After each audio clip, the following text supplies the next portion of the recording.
Dostoyevskinin adı çəkildikdə onun daha çox cinayət və cəza romanı yada düşsə də, şəxsən mənim üçün nəinki Dostoyevskinin, hətta Rus ədəbiyyatının ən yaxşı 5 əsərindən biri məhz Karamazov qardaşlarıdır. Karamazov qardaşları Dostoyevskinin son romanıdır. Belə ki, romanın bitimindən 4 ay sonra Dostoyevski vəfat edir. Deyilənə görə hətta o evdən son çıxdığı zaman öz ilə məhz bu əsər götürmüşdür. Əsərin baş qəhrəmanları ata Fyodor və onun üç oğlu Dmitri, İvan və Aleksey Karamazovlardır. Əsərin əsas süjet xətti ata Fyodorun ölümü və onun qatilinin axtarışı ilə bağlıdır. Xatırladım ki, Fyodor həzə düşkün bir ata idi. Övladları ilə maraqlanmır, elə bunun üçün də aralarında intriqalar baş verirdi.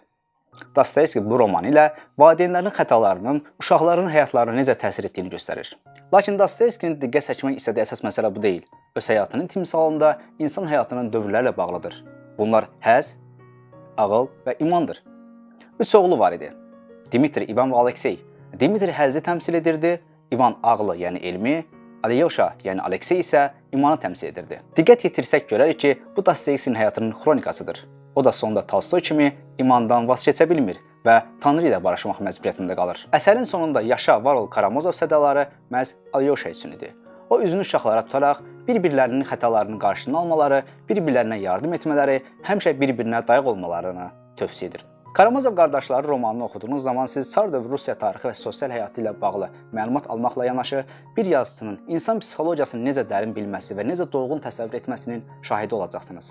Əbəs yerə deyil ki, psixoanalitiklər, hətta Freud Dostoyevskini özü üçün müəllim hesab edirdi. Gələk, niyə görə mənim üçün Karamazov qardaşları Dostoyevskinin ən yaxşı əsəridir? Çünki burada oxucu obrazlar vasitəsilə çoxlu suallarla qarşılaşır. Tanrının varlığı və yoxluğu, ölüm və ölümsüzlük, mərhəmət və ədalət ilə bağlı ciddi suallar və bu suallara 3 fərqli obrazdan həzz, ağıl və iman tərəfindən verilən cavabları görür. Əsas olan nədir? Həyatdan həzz almaq, hər şeyi ağılla sorğulamaq və ağılla davranmaq, yoxsa inanmaq? Xoş oxumalar.